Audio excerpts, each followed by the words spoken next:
to my first storytelling event, I really didn't think it would be anything like this. Because when somebody, I don't know how many of you, raise your hand if you can identify you've had a fucking dick in your ear. Because I totally have. You're just sitting there going, that's happened to me. Oh my God, don't you hate it when they poke you in the jaw and you're like, get your fucking dick out of my ear, dude. I'm working here.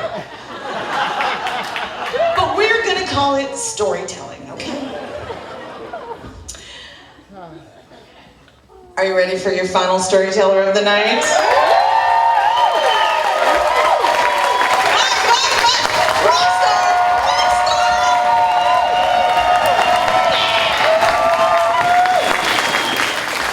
God damn, I love you guys.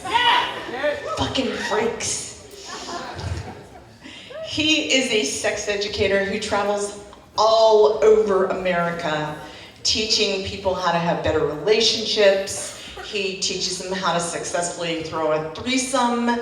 His classes are the kind of things that you're like, what, there's a class for that? Holy shit. He's got a new program called Relationship 10X, which is to improve your relationships. And I know it's that time of year where everybody's locked in the house where it's cold going, I'm gonna kill my lover if I don't get out of here really soon. Was that me?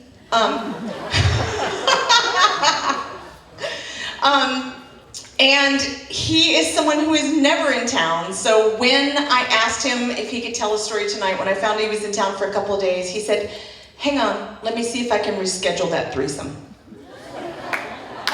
Okay, we're good. I'll be there.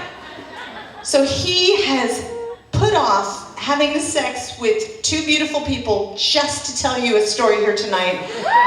Give it up for your final storyteller, Reid Mihalko!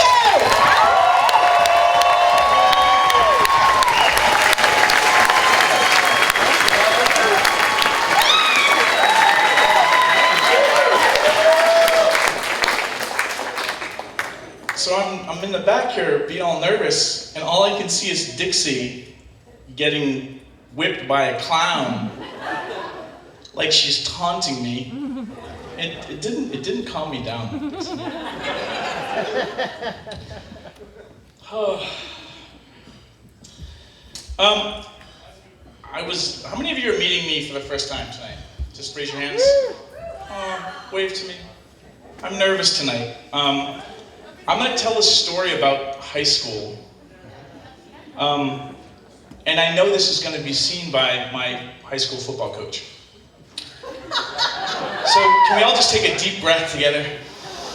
Just go, oh. I was not always the sex geek. I ended up being the captain of my football team in high school. For those of you who've seen other stories that I've told, I was the fat 7th grader with the Mork and Mindy suspenders. I eventually I was the captain of the football team, but I was the virgin captain of the football team, and everybody knew that. And I just was like, I'm just gonna be a virgin, I'm gonna save myself for the person I love, and we're gonna get married, and we're gonna have kids, and that's how it's gonna end.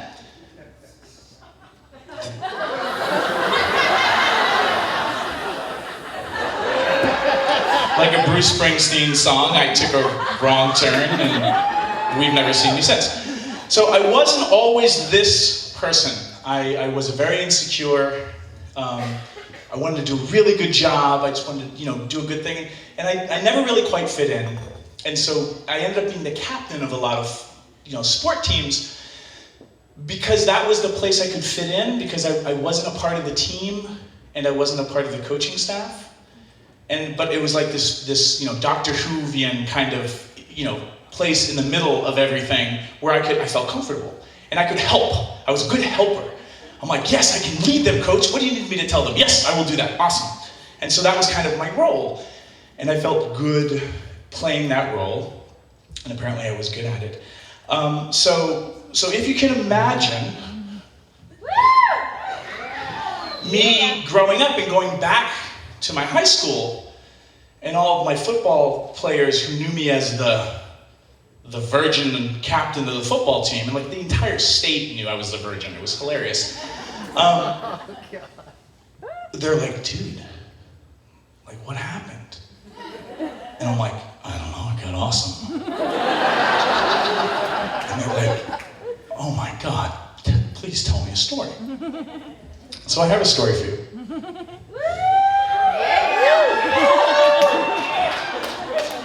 This is actually my practice jersey from high school. I stole this at the end of the season, senior year, and I was like, I can't believe I'm stealing my high school jersey. I thought I'd gotten away with it. And then years later, my football coach, I saw him at an event, and he goes, "How's your jersey?" He goes, "It's okay." So, fast forward now, I'm now the sex geek, sex educator, and I am teaching at an event called Dark Odyssey, the summer camp version.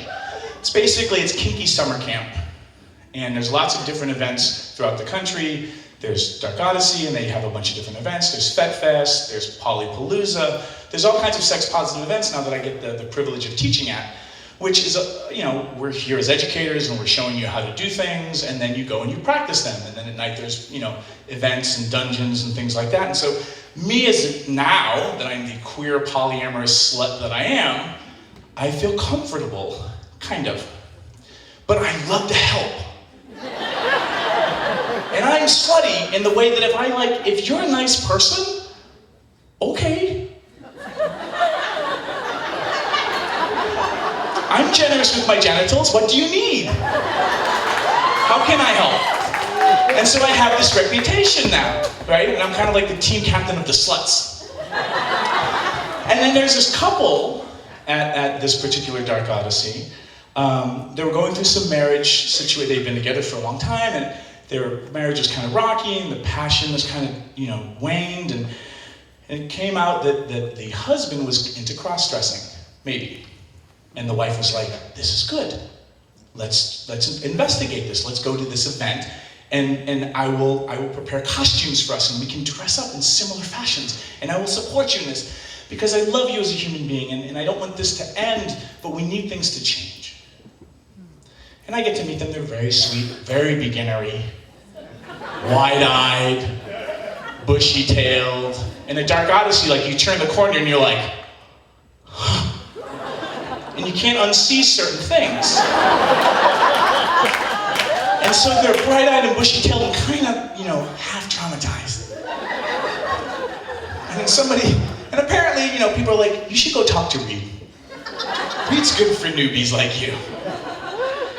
And so we're talking, I'm like, "Well, what are you guys into?" And they're like, "Well, my husband's into cross-dressing," and she's kind of leading the way for her husband, who's very shy and, very cute, and it looks great in heels and whatever, they're always wearing matching outfits, which was hilarious. And I'm like, "Oh, you guys are so cute, how can I help?"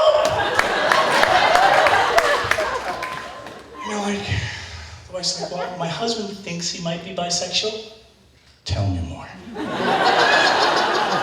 How can I help?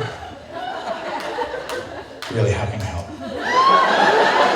And we've never had a threesome.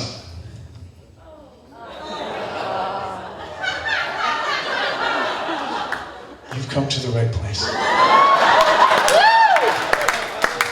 It would be an honor to midwife you two through your first threesome. So we set a date, it's whatever night it is, and we'll meet at dinner, we'll enjoy dinner together, we'll have our safer sex conversation, and then we'll go back to your cabin. It is summer camp. And then we'll see what happens. No pressure. I'm here. You're not my, I love having, helping people with their firsts. We're good. It'll be great no matter what happens. I'll make it as easy and as fun as possible. Thank you so much, Reid.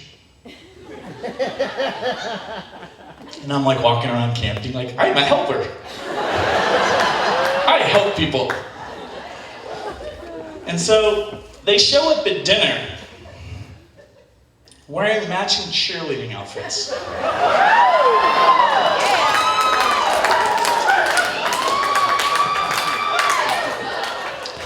In my school colors.